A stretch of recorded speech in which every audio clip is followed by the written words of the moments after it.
దావీదు మీద తిరుగుబాటు చేస్తాడు. ఇలా దావీదు ఊహ తెలిసిన నాటి నుంచి కూడా దావీదు జీవితంలో మనుష్యుల నుండి, అనగా శత్రువుల నుంచి, రక్త సంబంధుల నుంచి, కడుపును పుట్టినటువంటి పిల్లల నుంచి, మేలు పొందినటువంటి వారి నుంచి అనేకమైనటువంటి శ్రమలు, ఇబ్బందులు, పోరాటాలు ఎదుర్కొంటూ ఉన్నాడు దావీదు. కనుక దావీదు తాను కష్టం ఎదుర్కొన్నటువంటి ప్రతిసారి కూడా, తాను ఇరుకునబడినటువంటి ప్రతిసారి, తాను బాధపడుతున్నటువంటి ప్రతిసారి కూడా దేవుని దయ మీద ఆధారపడుతూ ఉండేవాడు. ఖచ్చితంగా దేవుడున్నాడు, ఖచ్చితంగా దేవుడు దయ చూపిస్తాడు. కనుక నేను ఎదుర్కొంటున్నటువంటి ఈ పరిస్థితి, ఈ కష్టం నన్ను నాశనం చెయ్యదు. ఎప్పటికీ ఈ కష్టం, ఈ నమ్మక ద్రోహం, ఈ అవమానం, ఈ దుఃఖం, ఈ కీడు నాకెప్పటికీ ఉండదు.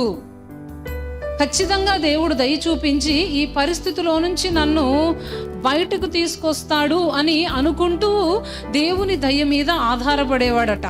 అందుకనే దావీదు అంటున్నాడు, ఈ భూమి మీద నాకు కలిగినటువంటి పరిస్థితులలో దేవుని దయ పొందుకుంటాను, దేవుడు తన దయ ద్వారా నన్ను బయటకు తీసుకొస్తాడు అనే నమ్మకం లేకపోతే నేను ఏమైపోయేవాడను అని అనుకుంటూ ఉన్నాడనమాట.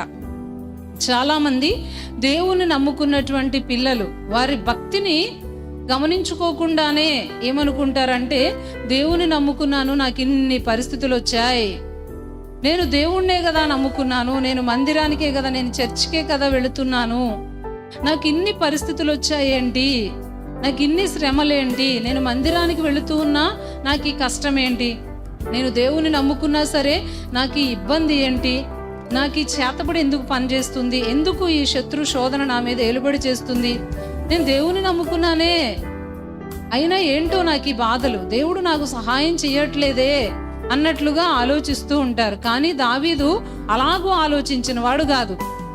నాకు కలిగినటువంటి కష్టంలో దేవుడు దయ చూపించకపోతే నేను ఏమైపోయేవాణ్ణి అనుకుంటున్నాడు అనమాట. దేవుని నమ్ముకున్నందుకు నాకు కష్టాలు వచ్చాయి అనుకోవట్లేదు, కానీ నాకు కలిగినటువంటి కష్టంలో దేవుడు లేకపోతే నేనేమైపోయేవాణ్ణి, ఆ దయగలిగిన యేసయ్య లేకపోతే నేను ఏమైపోయేవాణ్ణి అని దావీదు ఆలోచిస్తూ ఉన్నాడనమాట. నిజముగానే దేవుడు తన దయ ద్వారా దావీదును అనేకమైనటువంటి పరిస్థితుల్లో నుంచి బయటకు తీసుకొచ్చాడు. ఆ రోజున దావీదు ఆరాధించి, దావీదు ఆశ్రయించినటువంటి దేవుడే ఈ రోజు మనము ప్రార్థిస్తున్నటువంటి దేవుడు. కనుక ఆ దేవుడు దయగలిగినటువంటి వాడు, దయ చూపించుటలో ఆయన మార్పు లేనటువంటి దేవుడు. కనుక మన జీవితంలో దేవుని దయ మీద మనం ఆధారపడాలి. దేవుడు ఖచ్చితంగా దయ చూపిస్తాడు, సహాయం చేస్తాడనే విశ్వాసంతో ప్రతి పరిస్థితిలో కూడా మనం ప్రభు కొరకు నిలబడవలసినటువంటి వారమై ఉన్నాం. హల్లెలూయా. కొన్నిసార్లు మనుష్యులుగా మనం ఈ సమాజంలో బ్రతుకుతూ ఉన్నప్పుడు మనుష్యుల ద్వారా కొన్ని పనులు జరగవలసి ఉంటది. ఉదాహరణకి రాజకీయ నాయకుల ద్వారా, అధికారుల ద్వారా, గ్రామంలో ఉన్నటువంటి పెద్ద మనుషుల ద్వారా కొన్ని పనులు జరగవలసి ఉంటది. అంటే మనుష్యులు మన మీద దయ చూపించి మనకు సహాయం చేయాల్సి ఉంటుంది. వారు మన తరపున మాట్లాడినప్పుడు, మన తరపున వాదించినప్పుడు, లేదా మన తరపున వ్యాజ్యమాడినప్పుడు ఆ పెద్ద మనుషులు చూపించినటువంటి దయ, వారి యొక్క మాటలు, వారి సహాయాన్ని బట్టి మనం ఆ పరిస్థితిలో నుంచి, ఆ వ్యాజ్యములో నుంచి, లేదా ఆ లొల్లిలో నుంచి, లేదా ఆ సమస్యలో నుంచి మనం బయటకు రాగలుగుతూ ఉంటాం. అంటే మనుష్యుల దయ ద్వారా కూడా కొన్ని పనులు జరగవలసి ఉంటది. అయినంత మాత్రాన మనం మనుష్యుల దయ మీద మాత్రమే ఆధారపడకూడదు. ఎందుకని అంటే దేవుని దయ మీద మనం ఆధారపడినప్పుడు, దేవుని దయ మన మీదకి వచ్చినప్పుడు ఆటోమేటిక్గా మనుష్యుల దయ కూడా మన మీదకి వస్తుంది. మనుష్యుల దయ ద్వారా జరగవలసిన పనులు కూడా జరిగిపోతాయి చక్కగా. ఇది గ్రహించినటువంటి పౌలు భక్తుడు అంటాడు, గలతీయులకు రాసిన పత్రిక 1వ అధ్యాయం 10వ వచనంలో, నేనిప్పుడు మనుష్యుల దయ సంపాదించుకొని చూచుచున్నానా, దేవుని దయను సంపాదించుకొని చూచుచున్నానా అంటాడనమాట. మనుషుల ద్వారానే ఆ పని జరుగుతుంది. ఆ పెద్ద మనుషుల ద్వారా, వ్యక్తుల ద్వారా, అధికారుల ద్వారా మాత్రమే ఆ సమస్య పరిష్కరించబడుతుంది. అది పొలం పంచాయతీనో లేకపోతే జాగాకు సంబంధించిన విషయమో అది మాత్రం మనుషుల ద్వారానే, అధికారుల ద్వారానే పరిష్కరించబడుతుంది. అయినంత మాత్రాన వారి చుట్టూ తిరుగుతూ చాలామంది చాలాసార్లు దేవుని ప్రక్కన పెట్టేస్తారు. దేవుడు దయ చూపిస్తేనే ఈ మనుషులు కూడా నా మీద దయ చూపిస్తారు అనే ఆలోచన వారికి ఉండదు. కానీ పౌలు భక్తుడు అంటున్నాడు, నేను దేవుని దయ సంపాదించుకోవాలనుకుంటున్నాను. మనుష్యుల దయ సంపాదించుకోవాలనుకుంటే, మనుష్యులను మాత్రమే నేను సంతోషపెట్టాలనుకుంటే, నేను నిజమైనటువంటి దేవునికి నిజమైన దాసుడను కాదు, నిజమైనటువంటి దేవునికి నేను నిజమైన బిడ్డను కాదు, నిజమైన కుమారుడను కాదు. కనుక నేను దేవుని దయ మాత్రం సంపాదించుకోవాలనుకుంటున్నాను, దేవుని దయ మీదనే నేను ఆధారపడతాను అని దావీదు వంటి భక్తులు, అపోస్తలుడైన పౌలు వంటి భక్తులు చెబుతూ ఉన్నారు. కనుక వారంతటి భక్తులే దేవుని దయ మీద ఆధారపడినప్పుడు అనేకమైన పరిస్థితులు, పోరాటాలు, ఇరుకులు, శోధనలు, ఆర్థికపరమైన, ఆరోగ్యపరమైనటువంటి దాడులు ఎదుర్కొంటున్నటువంటి మనము కూడా ఖచ్చితంగా దేవుని దయ మీద ఆధారపడాలి. మనుషుల దయ కొరకు ప్రాకులాడడం కంటే ముందుగానే దేవుని దయ కోసం ఎదురు చూడాలి, దేవుని దయ కోసం ప్రాకులాడాలి. ఒకసారి నెహెమ్యా అనేటువంటి భక్తుడు ఒక రాజుగారి దగ్గర గిన్నె అందించేటువంటి పని, అంటే ఆ రాజుగారికి ఆయా సమయాలలో ఆయనకు ఆరోగ్యాన్ని, ఉల్లాసాన్ని కలిగించడానికి ఒక ద్రాక్షారసం వంటి లేదా తీసుకునేటువంటి ద్రవ పదార్థాలు అందించేటువంటి పని పెట్టుకున్నాడు. ఎవరంటే నెహెమ్యా. అతని ఉద్యోగం అది. అయితే నెహెమ్యా ఎవరంటే దేవుని కుమారుడు, యూదుల యొక్క నాయకుడు. ఇతను బబులోను రాజ్యంలో బానిసగా బ్రతుకుతూ ఉన్నాడు. అయితే ఇతని యొక్క తలాంతులు, ఇతని యొక్క నమ్మకత్వం, ఇతని యొక్క జ్ఞానాన్ని బట్టి అతనికి రాజుగారి దగ్గర ఉద్యోగం దొరికింది. రాజుగారి దగ్గర ఉద్యోగం చేసుకుంటున్నాడు, జీవితం సాఫీగా సాగిపోతూ ఉంది.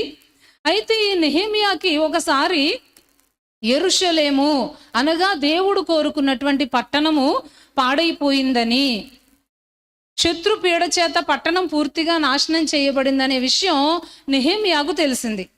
ఇప్పుడు నెహెమ్యా వెళ్ళి తన సొంత ప్రాంతానికి వెళ్ళి ఆ పట్టణాన్ని తిరిగి కట్టాలి అంటే అతనికి రాజుగారి పర్మిషన్ కావాలి, రాజుగారి దయ కావాలి. చూడండి, దేవుని యొక్క వాక్యంలో నెహెమ్యా గ్రంథంలో వ్రాయబడుతుంది, రాజుగారి దయ కావాలి నెహెమ్యాకి. అందుకని ఈ నెహెమ్యా ఏం చేస్తాడంటే, మొదటగా ప్రభువా, ఆ రాజు లేదా ఆ మనుష్యుడు నా యందు దయ చూపునట్లుగా సహాయం చేయమని ప్రార్థన చేస్తాడు. చూడండి, నెహెమ్యా గ్రంథము మొదటి అధ్యాయము, నెహెమ్యా గ్రంథం మొదటి అధ్యాయము 11వ వచనంలో నెహెమ్యా ప్రార్థన చేస్తాడు. యెహోవా చెవియొగ్గి నీ దాసుడనైన నా మొరను, నీ నామమును భయభక్తులతో ఘనపరచుటయందు ఆనందించి నీ దాసుల మొరను ఆలకించి, ఈ దినముందు నీ దాసుని ఆలోచన సఫలపరచి ఈ మనుషుడు నా యందు దయచూపునట్లు అనుగ్రహించుమని నిన్ను బతిమాలుకొనుచున్నాను. ఈ మనుష్యుడు నా యందు దయచూపునట్లు అనుగ్రహించమని నిన్ను బ్రతిమాలుకుంటున్నాను. ఇక్కడ నెహెమ్యా అనుకున్నటువంటి పని జరగాలంటే ఖచ్చితంగా రాజుగారి దయ కావాలి, రాజుగారి మాట కావాలి, రాజుగారి పర్మిషన్ కావాలి. లేకపోతే నెహెమ్యా చేయాలనుకున్న పనిని ఏమాత్రం కూడా చేయలేడు. అలాంటి పరిస్థితిలో నెహెమ్యా ఏం చేశాడంటే, ముందుగా దేవుని దయ కోసం ప్రార్థన చేశాడు.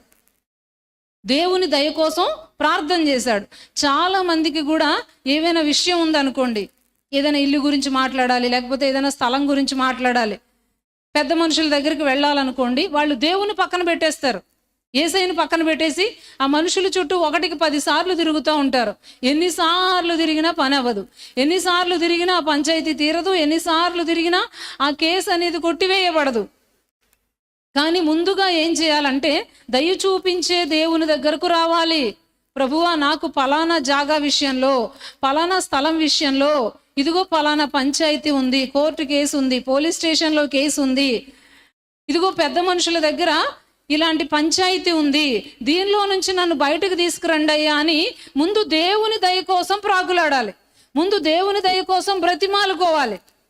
అలా చేయకుండా మనుషుల చుట్టూ తిరుగుతారు, నెలలు సంవత్సరాలు గడిచిపోతుంది, కానీ ఆ సమస్య మాత్రం తీరదు. కానీ ఎవరైతే దేవుని దగ్గరకు వచ్చి దేవుని దయ కోసం ప్రాకులాడి ప్రార్థన చేసి దేవుని దయ సంపాదించుకుంటారో వారికి మనుష్యుల దయ కూడా లభిస్తుంది. ఆటోమేటిక్గా పెద్ద మనుషులు, లేకపోతే అధికారులు, లేకపోతే ఆ పోలీసు వారు ఆ సమస్యను చక్కగా పరిష్కరించేస్తారు. హల్లెలూయా. చక్కగా పరిష్కరిస్తారు. ఎందుకంటే దేవుని దయ ద్వారా ఆ పని జరుగుతుంది. కనుక మనం నేర్చుకోవలసినటువంటి విషయం ఏంటంటే, ఈ భూమి మీద మానవులుగా బ్రతుకుతున్న ప్రతి ఒక్కరు కూడా శ్రమానుభవమునికే పుట్టినట్లుగా ప్రతి ఒక్కరి జీవితంలో ఏదో ఒక శ్రమ, ఏదో ఒక శోధన, ఏదో ఒక బాధ, ఎవరిని కదిపినా ఏదో ఒక పోరాటం, ఇబ్బంది ఖచ్చితంగా ఇలాంటి మనుషుల జీవితాల్లో, అనగా మనలాంటి వారందరి జీవితాల్లో దేవుని దయ మనకు కావాలి. హల్లెలూయా. దేవుని దయ మనకు కావాలి. దేవుని దయ మనకు కావాలి అంటే మనం ఏం చెయ్యాలి? దేవుని దయను మనం సంపాదించుకోవాలి. దేవుని దయను మనం ఎలా సంపాదించుకోవాలో బైబిల్ తెలియజేస్తూ ఉంది. దేవుని దయను మనం ఎలా సంపాదించుకోవాలో బైబిల్ తెలియజేస్తూ ఉంది. ఎందుకనంటే దేవుని దయ మన మీదకి వస్తే ఎలాంటి శ్రమలో నుంచైనా దేవుడు మనల్ని నడిపించి బయటికి తీసుకొస్తాడు. ఎలాంటి వ్యక్తుల ద్వారా జరగవలసిన పనులైనా చక్కగా దేవుడు మన పక్షంగా వాళ్ళ మనస్సులు మార్చి మనకు ఆ పని సఫలమయ్యేటట్లుగా దేవుడు చేస్తాడు. కనుక దేవుని దయలోనే మనుష్యుల దయ కూడా దాగి ఉన్నదన్నమాట. కనుక మనుష్యుల దయ కంటే ముందుగా దేవుని దయ మన మీదకి వచ్చి మన జీవితంలో ఉన్నటువంటి పరిస్థితుల్లో నుంచి మనం బయటికి రావాలి అంటే దేవుని దయ మనము సంపాదించుకోవాలి. హల్లెలూయా. దేవుని దయను మనం సంపాదించుకోవాలంటే ఏం చేయాలి? ఒక 2-3 మాటలు మాత్రం ఈ దినాన మనం చూద్దాం. చూడండి, 73వ కీర్తన 1వ వచనం. దేవుని దయ మన మీదకు రావాలంటే మనం ఏం చేయాలి? ఇది ప్రశ్న. ఎందుకంటే దేవుని దయ వస్తే ఎలాంటి సమస్యల నుంచైనా మనం బయటకు రాగలుగుతాం.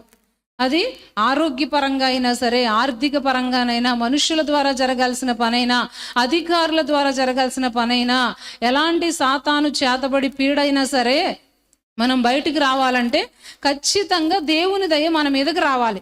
ఎందుకనంటే దేవుని దయ మన ఆయుష్కాలం అంతా ఉంటుంది. హల్లెలూయా. దేవుని కోపమట నిమిషం మాత్రమే ఉంటుందట, దేవుని దయ మాత్రం మన ఆయుష్కాలం అంతా ఉంటుంది.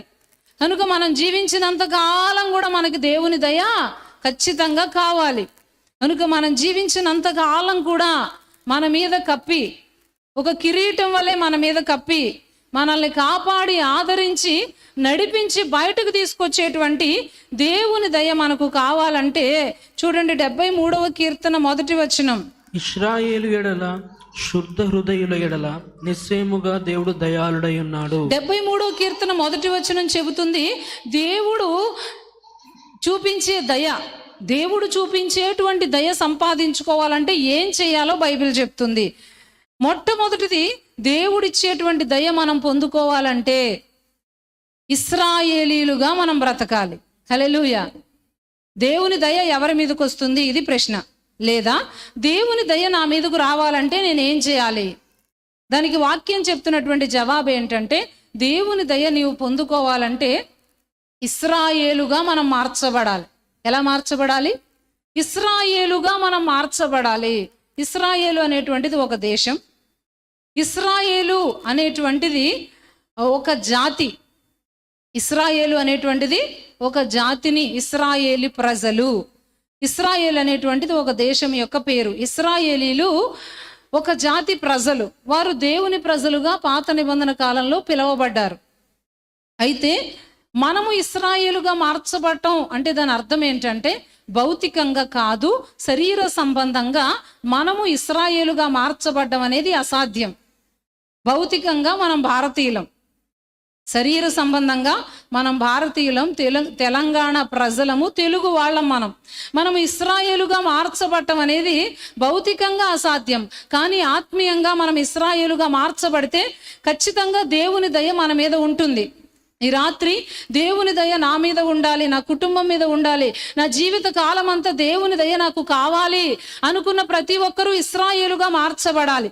ఇశ్రాయేలు అంటే చూడండి, ఆదికాండం 32వ అధ్యాయము 28వ వచనం. ఆదికాండం 32వ అధ్యాయం 28వ వచనం. ఇశ్రాయేలు అంటే అక్కడ చక్కగా అర్థం చెప్పబడుతుంది. అప్పుడు ఆయన, నీవు దేవునితోనూ మనుషులతోనూ పోరాడి గెలిచితివి గనుక ఇక మీదట నీ పేరు ఇశ్రాయేలే గాని యాకోబు అనబడదని చెప్పాను. ఇక మీదట నీ పేరు, ఆదికాండం 32వ అధ్యాయం 28వ వచనం, ఇశ్రాయేలే గాని యాకోబు అనబడదు అని చెప్పాను. ఇశ్రాయేలే ఫుట్ నోట్ లో వ్రాయబడుతుంది, దేవునితో పోరాడువాడు. కనుక మనం ఇశ్రాయేలుగా మార్చబడటం అంటే అర్థం ఏంటంటే మనము దేవునితో పోరాడాలి. మనము దేవునితో ఏం చేయాలి? పోరాడాలి. మనము దేవునితో పోరాడాలి. ఏమని పోరాడాలి? ప్రభువా, 4 అమావాస్యల నుండి వస్తున్నాను, నువ్వు నాకెందుకు బాగు చెయ్యలేదు అని పోరాడాలా? 7 శుక్రవారాలు ఉపవాసం ఉన్నాను ప్రభువా, నన్ను ఎందుకు నువ్వు ఇంకా విడిపించలేదు? నా సమస్య ఎందుకు తీర్చలేదు? నా బిడ్డను, నా కొడుకును ఎందుకు బాగు చేయలేదు అని పోరాడాలా?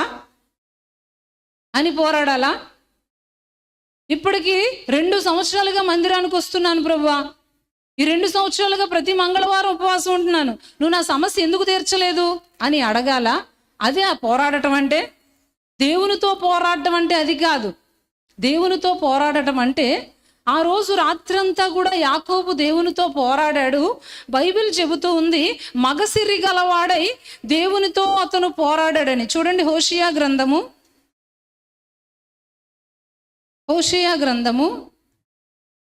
పాత నిబంధన 750వ పేజీ. హోషియా గ్రంథము 12వ అధ్యాయము 3-4 వచనాలు. తల్లి గర్భమందు యాకోబు తన సహోదరుని మడిమెను పట్టుకొనెను. మగసిరి కలవాడే అతడు దేవునితో పోరాడెను. అతడు దూతతో పోరాడి జయముందెను. అతడు కన్నీరు విడిచి అతని బతిమాలను. అతడు దూతతో పోరాడి జయముందెను. అతను కన్నీరు విడిచి అతనిని.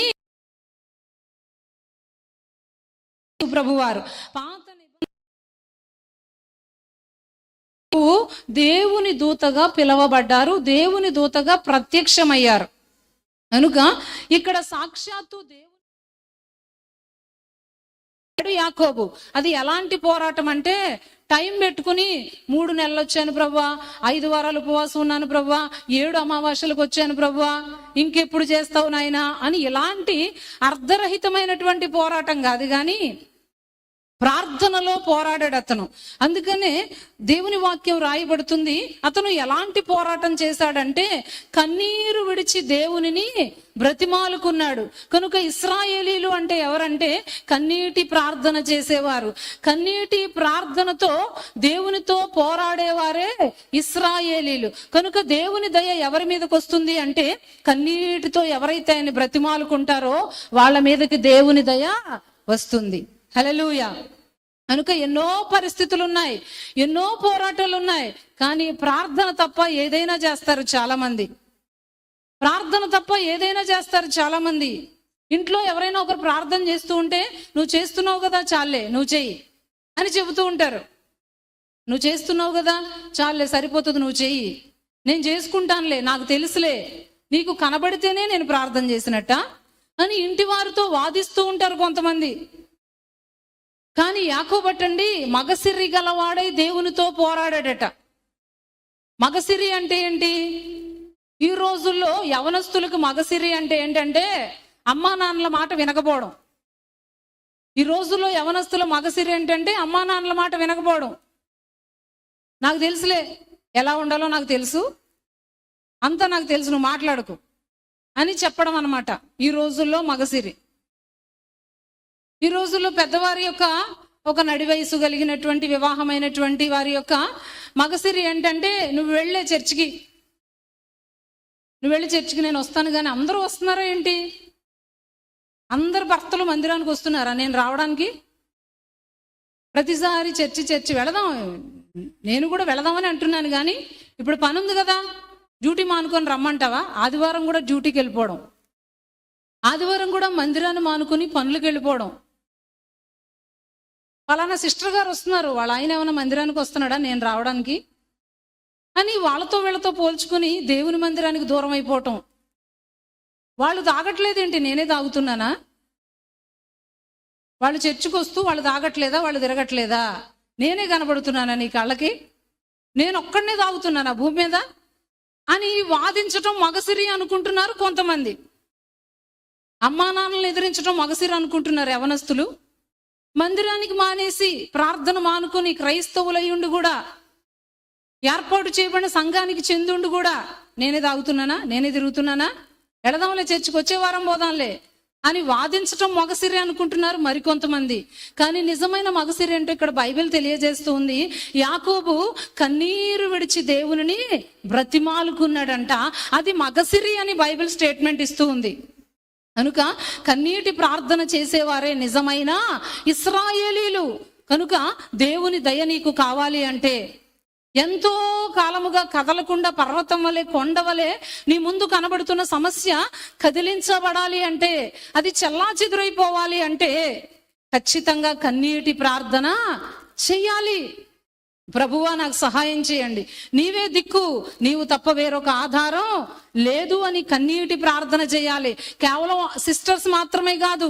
అందుకనే యాకోబు ఇక్కడ ఉదాహరణగా కనబడుతున్నాడు. యాకోబు ఇక్కడ ఉదాహరణగా కనబడుతూ ఉన్నాడు అనమాట. కనుక మగసిరి కలిగి ప్రార్థన చేశాడు, కన్నీటితో ప్రార్థన చేశాడు. కనుక కన్నీటితో ఎవరైతే ప్రార్థన చేస్తారో వారి మీదకి దేవుని దయ వస్తుంది. హల్లెలూయా. ఆ రాత్రి కన్నీటి ప్రార్థన చేసి యాకోబు గొప్ప ఆశీర్వాదాన్ని పొందుకున్నాడు. 3 రోజులు ఉపవాసం ఉండి ప్రార్థన చేసి రాజశాసనాన్నే మార్చేసింది ఎస్తేరు. కనుక కన్నీటి ప్రార్థన చేసిన ప్రతిసారి కూడా బైబిల్లో వారు ఖచ్చితంగా విజయం పొందుకున్నారు, వాళ్ళు ఖచ్చితంగా నెమ్మది పొందుకున్నారు, వారు ఖచ్చితంగా ఆ పరిస్థితిలో నుంచి బయటకు రాగలిగారు. కనుక మనుషుల దగ్గర ఏడవడం కాదు, పడుకుని ఏడవడం కాదు, అక్కడ ఇక్కడ తిరుగుతూ ఏడవడం కాదు, కానీ ప్రభు పాదాల దగ్గర మనం ఏడిస్తే, ప్రభు పాదాల దగ్గర కన్నీరు పెట్టుకుంటే విశ్వాసంతో ప్రభువా నీవు తప్ప ఎవరున్నారయ్యా అని మనం ప్రార్థించగలిగితే ఆ క్షణమే, ఆ సమయమే, ఆ దినమే దేవుని దయ నీ మీదకి వస్తుంది. హల్లెలూయా. దేవుని దయ నీ మీదకి వస్తుంది. హన్నా దేవుని మందిరంలోనికి వెళ్ళి విస్తారంగా కన్నీరు గార్చి చాలా ఏడ్చి ప్రార్థన చేసింది, చాలా ఏడ్చి ప్రార్థన చేసింది. ఎందుకనంటే తను గర్భఫలం లేకుండా ఉంది. గర్భఫలం లేదు అనే బాధ కంటే, గర్భఫలం లేదు అనేటువంటి బాధ కంటే తన చుట్టూ ఉంటున్నటువంటి వాళ్ళు, తన ఇంట్లో ఉన్నవారు, తను అనేటువంటి మాటలు, ఆ సూటిపోటి మాటలు భరించలేక, ఆ చూపులు భరించలేక హన్నా చాలా బాధపడుతూ ఉంది. అలాంటి బాధ మధ్యలో దేవుని దగ్గర ఏడవడం ప్రారంభించింది, దేవుని దగ్గర కన్నీరు పెట్టుకుంది. ఎంత సమస్య ఉందో అంత కన్నీరు గార్చి ప్రార్థన చేసింది. హల్లెలూయా. ప్రార్థన చేసింది. దేవుడు ఆమె మీద దయ చూపించాడు, దేవుడు ఆమె మీద దయ చూపించాడు. కనుక ఈ రాత్రి దేవుని దయ పొందుకోవటానికి మనము చేయవలసినటువంటిది ఏంటంటే కన్నీటి ప్రార్థన చేయాలి. చిన్న పెద్ద అని కాదు, స్త్రీ పురుషులు అనేటువంటి భేదం ఏమీ లేదు. మనము కన్నీటి ప్రార్థన చేసినప్పుడు దేవుని దయ నీ మీదకు వచ్చి నిలబడుతుంది. దేవుని దయ ద్వారా నువ్వు ఆ సమస్యలో నుంచి బయటకు రాగలుగుతావు. కనుక కన్నీటి ప్రార్థన చేసేవారే ఇశ్రాయేలీలు. రెండవది, దేవుని దయ మన మీదకు రావాలంటే అదే 73వ కీర్తన 1వ వచనంలో, శుద్ధ హృదయుల నిశ్చయంగా దేవుడు దయాళుడై ఉన్నాడు. కనుక ఎవరైతే పరిశుద్ధమైనటువంటి హృదయాలు కలిగి పవిత్రమైన జీవితాలు కలిగి ఉంటారో వాళ్ళ మీద దేవుడు దయ చూపిస్తాడు. హల్లెలూయా. మన దేవుడు పరిశుద్ధుడు, మన దేవుడు పరిశుద్ధుడు. పరిశుద్ధతలో ఆయన లాంటి వారు ఎవ్వరు కూడా లేరు. కనుక ఆయన పిల్లలుగా మనము కూడా పరిశుద్ధతకు ప్రాధాన్యత ఇవ్వాలి. మనం కూడా పరిశుద్ధంగా బ్రతకడానికి ఇష్టపడాలి.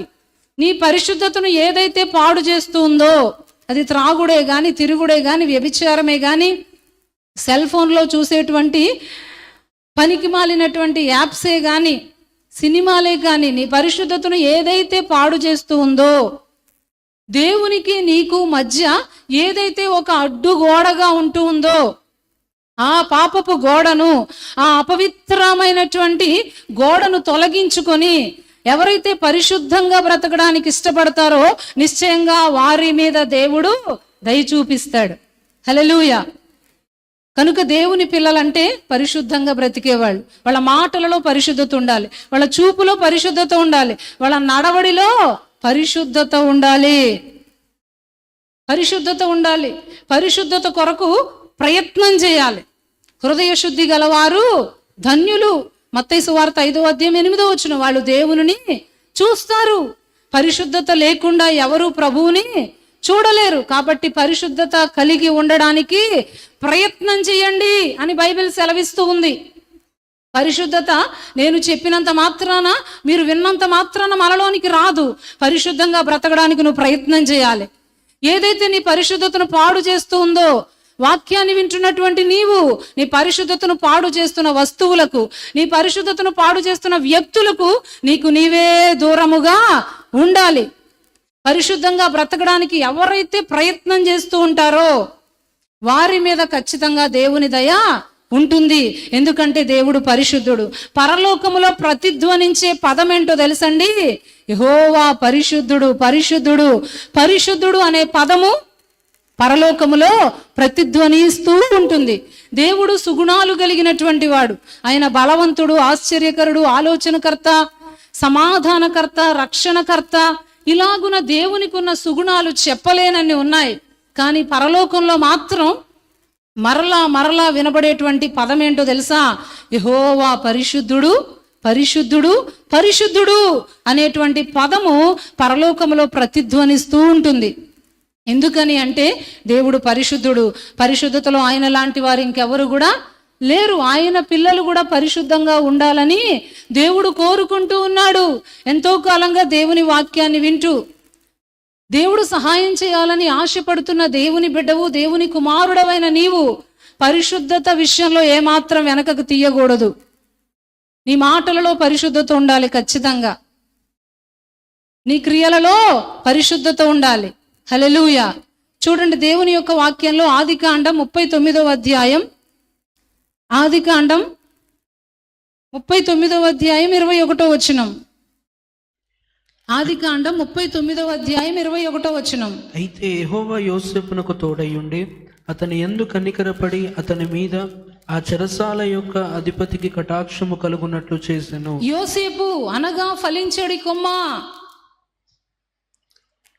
మనం ఇప్పటి వరకు చెప్పుకున్నటువంటి యాకోబు అనబడినటువంటి ఇశ్రాయేలు యొక్క కుమారుడు. ఇశ్రాయేలుకున్నటువంటి లేదా యాకోబు గారికి ఉన్నటువంటి అనేక మంది కుమారులలో ప్రసిద్ధికి ఎక్కినటువంటి వాడు యోసేపు. యోసేపు జీవితంలో చిన్ననాటి నుంచి కూడా ఎవరి కనికరం అతని మీద అంతగా లేదు. చిన్నప్పుడే తల్లిని పోగొట్టుకున్నాడు. అన్నల యొక్క కనికరం అతని మీద లేదు. పైగా అన్నలు అతని మీద కనికర పడకపోగా అతనిని బాగా ద్వేషించి, యోసేపును సొంత అన్నలే ద్వేషించి వారి కళ్ళ ముందు కనబడకుండా చెయ్యాలి అని వేరే దేశం వాళ్ళకు అమ్మేస్తారు, వేరే దేశస్తులకు అమ్మేస్తారు. ఏమాత్రం కనికరం లేకుండా అన్నలు యోసేపు పట్ల ప్రవర్తిస్తారు. అన్నల యొక్క ద్వేషానికి గురైనటువంటి యోసేపు పక్క దేశంలో, ఐగుప్తు దేశంలో ఒక బానిసగా బ్రతుకుతూ ఉంటాడు.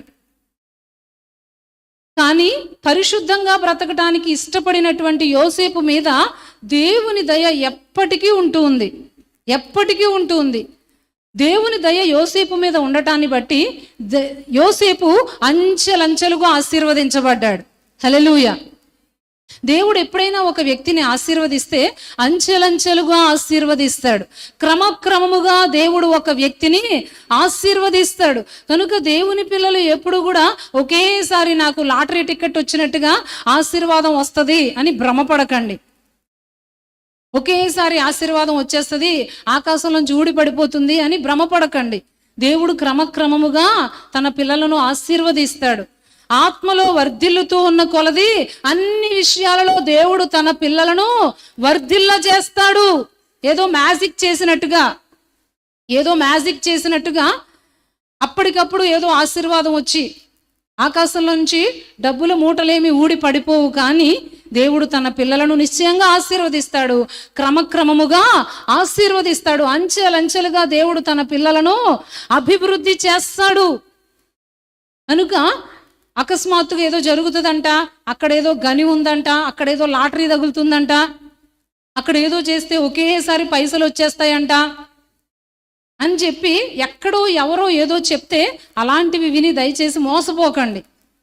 బైబిల్ చెప్తుంది, ఐశ్వర్యము పొంద ప్రయాసపడకుము. ఒకవేళ నువ్వు దాని మీద దృష్టి నిలిపితే అది రెక్కలు ధరించి ఎగిరిపోతుంది అని. కనుక యెహోవా ఆశీర్వాదం ఐశ్వర్యం ఇస్తుంది. దేవుడు తన పిల్లలను అంచెలంచెలుగా ఆశీర్వదించి అభివృద్ధి చేస్తాడు. ఈ సంగతి తెలుసుకున్నటువంటి మనము ఆశీర్వదించి అభివృద్ధి చేసే దేవుని దయ మీద ఆధారపడాలి. యోసేపు జీవితంలో దేవుడు అంచెలంచెలుగా అతనిని అభివృద్ధి చేస్తూ వచ్చాడు.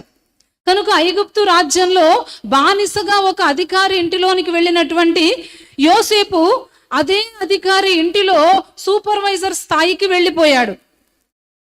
ఒక్కొక్క స్టెప్ పైకి ఎదుగుతూ వెళ్ళి అదే అధికారి ఇంటిలో ఉన్నతమైనటువంటి పదవిలో ఉన్నాడు. ఒకంత నెమ్మది అనుభవిస్తూ ఉన్నాడు. కానీ అటువంటి సమయంలో తల్లి లాంటి స్త్రీ, ఆ ఇంటి యజమానురాలు యోసేపు మీద కన్ను వేసి యోసేపును పాపం చేయడానికి ప్రేరేపించటం మొదలుపెట్టింది. కానీ యోసేపు ఆమె మాట విన్నవాడు కాదు. ఆమెతో పాపము చేయడానికి ఒప్పుకున్నవాడు కాదు.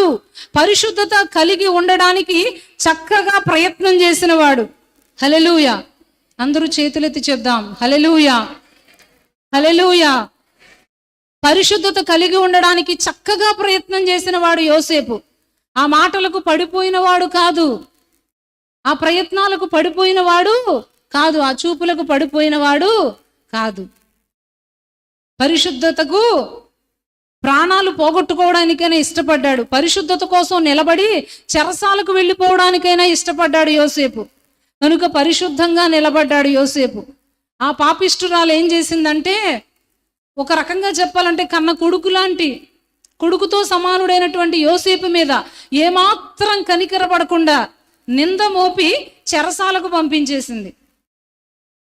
ఇలాగూ యోసేపు జీవితంలో అడుగడుగున కనికరం లేనటువంటి మనుషులు ఎదురవుతూ ఉన్నారు. కనికరం లేనటువంటి, దయ లేనటువంటి మనుషులు ఎదురవుతూ ఉన్నారు. యోసేపు చెరసాలకు వెళ్ళిపోవలసి వచ్చింది నిష్కారణంగా.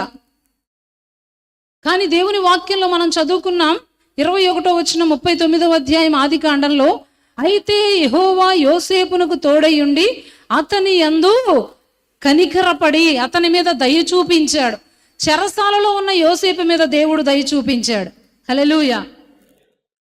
అడుగడుగునా దయలేనటువంటి మనుషులతో జీవితాన్ని గడుపుతూ అనేకమైన దెబ్బలు తిన్నటువంటి యోసేపు మీద దేవుడు దయ చూపించాడు. ఎందుకో తెలుసండి, యోసేపు పరిశుద్ధత కొరకు నిలబడినవాడు, పరిశుద్ధంగా ఉండడానికి ప్రయత్నం చేసినవాడు. కనుక నాడు యోసేపు దగ్గరికి పోతీఫరు భార్య రూపంలో పాపం వచ్చింది. దానియేలు దగ్గరికి అన్య భోజనాల రూపంలో అపవిత్రత వచ్చింది. నీ దగ్గరకు మరి ఒక రూపంలో వస్తుంది. సర్వసాధారణంగా ఈ రోజులలో అందరి దగ్గరకు అపవిత్రత వచ్చేటువంటి ఒక సాధారణమైనటువంటి రూపం ఏంటో తెలుసా? Mobile phone. సెల్ ఫోన్ ద్వారా చాలా సులువుగా అందరి దగ్గరకు ఏ వయసు వాళ్ళకి ఎలాంటి పాపం చేయాలో, ఏ వయసు వాళ్ళతో ఎలా పాపం చేయించాలో, ఏ వయసు వాళ్ళని ఎలా పాపంలో పడవేయాలో అన్ని రకాల యాప్లు కూడా ఈ మొబైల్ ఫోన్లో ఉన్నాయి. కనుక పాపము అన్ని కోణాల్లో కూడా అన్ని వయసుల వారి దగ్గరకు వచ్చేది ఎలాగంటే ఈ మొబైల్ ఫోన్ ద్వారానే. కనుక పాపము నీ దగ్గరకు ఏ యాప్ల ద్వారా వస్తుందో, ఏ రూపంలో వస్తుందో గమనించుకొని పరిశుద్ధంగా ఉండడానికి నువ్వు ప్రయత్నం చేయాలి. పరిశుద్ధంగా నువ్వు నిలబడడానికి ప్రయత్నం చేస్తే ఖచ్చితంగా దేవుని దయ నీ మీదకు వస్తుంది. హల్లెలూయా. దేవుని దయ యోసేపు మీదకి ఎంతగా వచ్చిందంటే, చెరసాలలో నుంచి తీసుకుని వచ్చి యోసేపును సింహాసనం మీద కూర్చోబెట్టింది దేవుని దయ. పరిశుద్ధంగా ఉండడానికి నువ్వు ప్రయత్నం చేయకపోతే, ఓ యవనస్తుడా, దేవుని కుమారుడా, దేవుని బిడ్డ, ఉన్నతమైన స్థితిలో నుంచి అధస్థితికి వెళ్ళిపోవలసి ఉంటుంది, నీచమైన స్థితికి వెళ్ళిపోవలసి ఉంటుంది, బాధాకరమైన పరిస్థితులను ఎదుర్కోవలసి ఉంటుంది. ఎందరు చేయట్లేదులే, ఎందరు చూడట్లేదులే, ఎందరు తాగట్లేదులే, ఎందరు తిరగట్లేదులే అనుకుని సమయాన్ని వృధా చేసి ప్రార్థన చేయకుండా, కన్నీటి ప్రార్థన చేయకుండా, దేవుని బ్రతిమాలుకోకుండా, పరిశుద్ధంగా నిలబడకుండా అదే జీవితాన్ని నువ్వు కొనసాగిస్తే దేవుని దయ పోగొట్టుకుంటావు. చేతులారా దేవుని దయను నీ మీదకు రాకుండా నువ్వే ఆపుకున్న వాడవు, దానవవుతావు. కనుక దేవుడు నిశ్చయంగా దయ చూపే దేవుడు. దయ చూపుట యందు, కనికరపడుట యందు సంతోషించే దేవుడు ఆయన. కనుక దేవుని దయ నీ మీదకు రావాలంటే కన్నీటి ప్రార్థన చేసే ఇశ్రాయేలుగా మనం మార్చబడాలి. రెండవది, పరిశుద్ధంగా బ్రతకడానికి ఇష్టపడాలి. హల్లెలూయా. పరిశుద్ధతకై ప్రయత్నం చేయాలి. తర్వాత మూడవది చూడండి, విలాపవాక్యములు 3వ అధ్యాయము. విలాపవాక్యములు 3వ అధ్యాయము. దేవుని దయ మన మీదకు రావాలంటే 3వ అధ్యాయం 25వ వచనం. విలాపవాక్యములు 3వ అధ్యాయం 25వ వచనం. తన్ను ఆశ్రయించు వారి ఎడల యెహోవా దయాళుడు.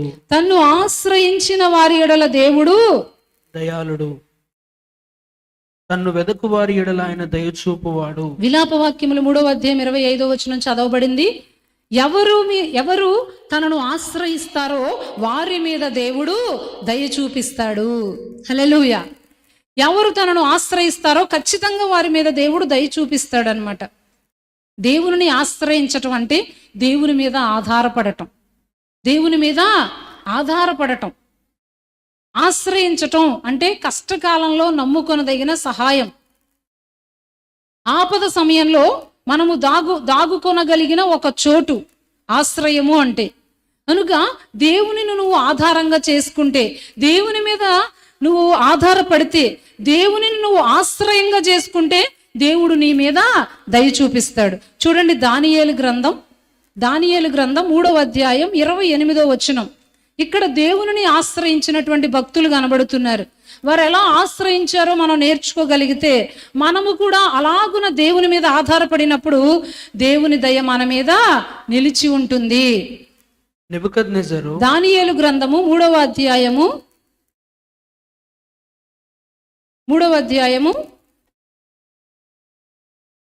16వ వచనం. ఒక్క నిమిషం నాన్న. 28వ వచనం. నెబుకద్నెజరు శద్రకు, మేషకు, అబేద్నెగోయును వీరి దేవుడు పూజార్హుడు. ఆయన తన దూతనంపి తన ఆశ్రయించిన దాసులను రక్షించను. వారు తమ దేవునికి గాక మరి ఏ దేవునికి నమస్కరింపకయు ఏ దేవుని సేవింపకయు ఉందుమని తమ దేహములను అప్పగించి రాజు యొక్క ఆజ్ఞను వ్యర్థపరచిరి. శద్రకు, మేషకు, అబేద్నెగో అను వీరి దేవుడు పూజార్హుడు. ఆయన తన దూతను పంపించి తనను ఆశ్రయించిన దాసులను రక్షించెను. ఇక్కడ శద్రక్, మేషక్, అబేద్నెగో అనే భక్తులు చాలాసార్లు మందిరానికి క్రమంగా వచ్చే అలవాటున్న వారు వీరి గురించి వింటూనే ఉంటారు. శద్రక్, మేషక్, అబేద్నెగోలు దేవుని ఆశ్రయించారు. వారు దేవుని ఆశ్రయించి ఏం చేశారట?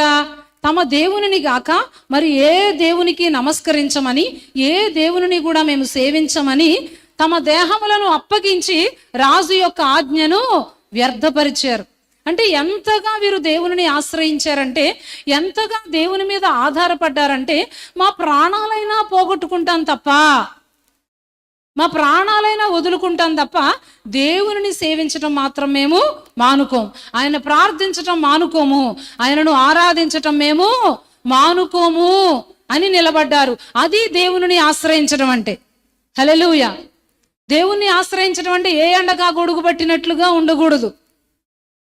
దేవుని ఆశ్రయించడం అంటే ఇక్కడేదో జరుగుతుందంటే ఇటు పరిగెట్టి, అక్కడేదో జరుగుతుందంటే అటు పరిగెట్టి అలా ఉండకూడదు.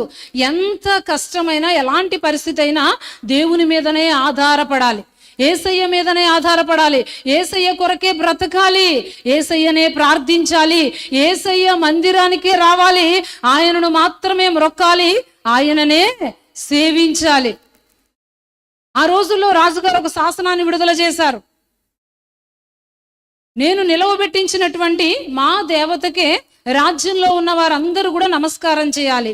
ఎవరు నమస్కారం చేయకపోయినా సరే వారిని ఆ క్షణమే మండుతూ ఉన్న అగ్నిగుండంలో పడవేస్తాం అని రాజుగారు శాసనాన్ని విడుదల చేశారు. ఇది కథ కాదు, నిజంగానే బైబిల్ చరిత్రలో, ప్రపంచ చరిత్రలో జరిగినటువంటి విషయం ఇది. కనుక అలాంటి శాసనం విడుదలైంది. రాజ్యంలో ఉన్న వారందరూ కూడా ఇంచుమించు జాతి కుల భేదం ఏమీ లేకుండా అందరూ వచ్చి ఆ దేవత విగ్రహానికి నమస్కారం చేస్తున్నారు, పూజలు చేస్తున్నారు, తిరిగి వెళ్ళిపోతూ ఉన్నారు. కానీ ఒక ముగ్గురు మాత్రం, దేవుని ఆశ్రయించినటువంటి ఈ ముగ్గురు భక్తులు మాత్రం ఎంత మాత్రం ఆ విగ్రహానికి నమస్కారం చేయలేదు. ఇది రాజుగారికి తెలిసింది.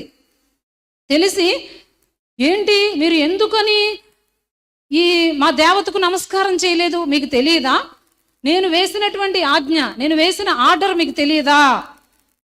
ఇప్పుడైనా మీకు మరొక ఛాన్స్ ఇస్తున్నాను. ఇప్పుడైనా సరే మీరు మా దేవతకి నమస్కారం చేయండి, లేకపోతే మీరు అగ్నిగుండంలో పడవేయబడతారు అని చెప్పినప్పుడు వారు ఏం మాట్లాడుతున్నారంటే 16-17 వచనాల్లో, నెబుకద్నెజరు, ఇందును గురించి నీకు ప్రత్యుత్తరం ఇవ్వవలనన్న చింత మాకు లేదు. దేవుని ఆశ్రయించిన వారు ఎవరేమనుకుంటారో ఏమో, బాప్తీసం తీసుకుంటే ఎవరేమనుకుంటారో ఏమో, సమర్పణ చేసుకుంటే ఎవరేమనుకుంటారో ఏమో, నేను ఆదివారం మందిరానికి వెళితే ఎవరేమనుకుంటారో ఏమో, నేను ప్రతిసారి ప్రతి ప్రార్థనకు వెళ్ళిపోతుంటే ఎవరేమనుకుంటారో ఏమో, నా పిల్లలను దేవుని సేవకి ఇచ్చానంటే ఎవరేమనుకుంటారో ఏమో అని ఆలోచించరు. ఎవరో తెలుసండి? నిజముగా దేవుని ఆశ్రయించిన వారు. మనుషులు ఏమనుకుంటారో అని ఆలోచించే వాళ్ళు దేవుని ఆశ్రయించిన వారు కానే కాదు. నువ్వు నిజంగా దేవుని ఆశ్రయిస్తే పూర్తిగా ఆయన మీదనే ఆధారపడాలి. దేవుడు ఖచ్చితంగా దయ చూపిస్తాడని, దేవుడు ఖచ్చితంగా విడిపిస్తాడని ఆయన కోసమే నిలబడాలి. ఇంకా వారు అంటున్నారు, మేము సేవించుచున్న దేవుడు మండుచున్న వేడిమి గల ఈ అగ్నిగుండములో నుంచి మమ్మల్ని రక్షించడానికి సమర్థుడు. దేవుని ఆశ్రయించిన వారు దేవుని బలమును ఎరిగిన వారిగా ఉంటారు. దేవుడు ఎంత సమర్థుడో తెలుసుకున్న వారిగా ఉంటారు. దేవుని బాహుబలమును వారెన్నడూ తక్కువ అంచనా వేయరు.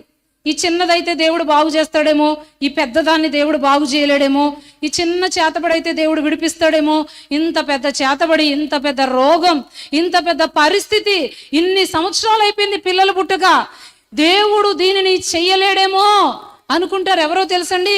దేవుని శక్తి ఏంటో తెలియని వాళ్ళు, దేవుని బలం ఎంతటిదో తెలియని వాళ్ళు, దేవుని సామర్థ్యం ఎంతటిదో తెలియని వాళ్ళు. కానీ దేవుడు ఎంత సమర్థుడో, ఎంత బలవంతుడో, ఆయన ఏదైనా చేయగలవాడో తెలుసుకున్నటువంటి ప్రతి వారు కూడా ఆయన్ను ఆశ్రయిస్తారు. హల్లెలూయా. సో దేవుని ఆశ్రయించడం అంటే అర్థం ఏంటో తెలుసండి? ఎవరేమనుకుంటారో అని ఆలోచించకపోవడం. ఎవరేమనుకుంటారో, ఎన్ని సంవత్సరాలు ఎవరేమనుకుంటారో అని సేవకు రాకుండా ఉంటావు, దేవుని చిత్తం చేయకుండా ఉంటావు, బాప్తీసం తీసుకోకుండా ఉంటావు, దేవునిలో ఎదగకుండా ఉండిపోతావు.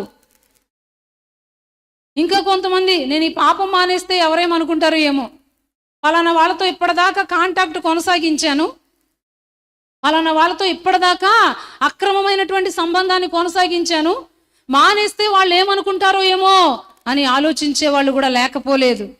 కానీ నిజంగా దేవుని ఆశ్రయించటం అంటే ఎవరేమనుకుంటారో అనే చింత వారికి ఉండదు.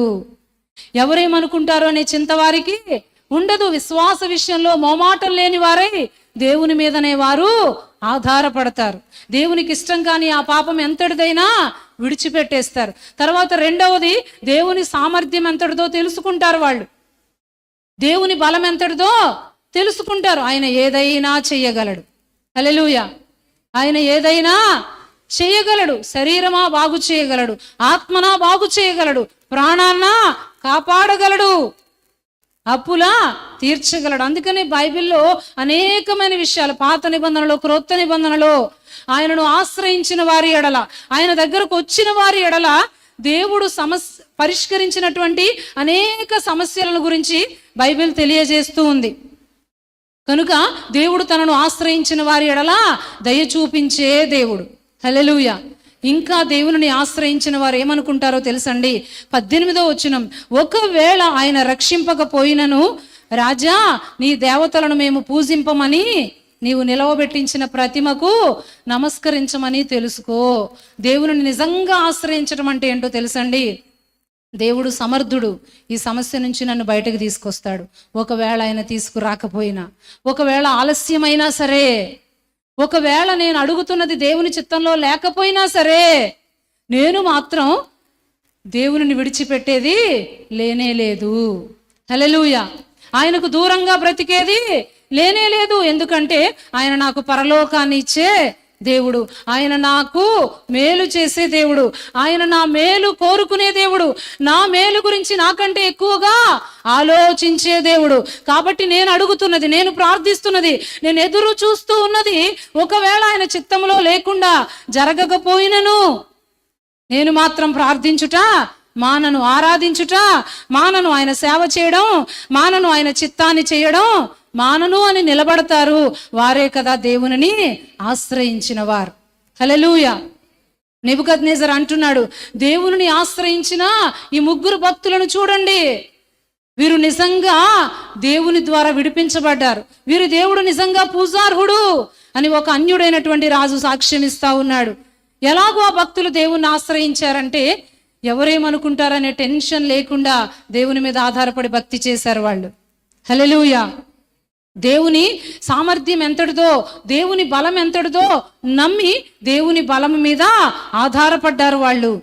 మూడవది, ఒకవేళ దేవుని చిత్తం ఎలాగుంటే అలా జరుగుతుంది, కానీ నేను మాత్రం జీవితాంతం యేసయ్యతోనే ఉంటాను, ఆయన సన్నిధిలోనే ఉంటాను, ఆయనను వెంబడిస్తాను, ఆయనను ప్రార్థిస్తాను, మానక ఆయన మందిరానికి వస్తాను. హల్లెలూయా. ఆయనను సేవించటం మానను, ఆరాధించటం మానను, ఏదైనా దేవుడు నా మేలుకే చేస్తాడు. హల్లెలూయా.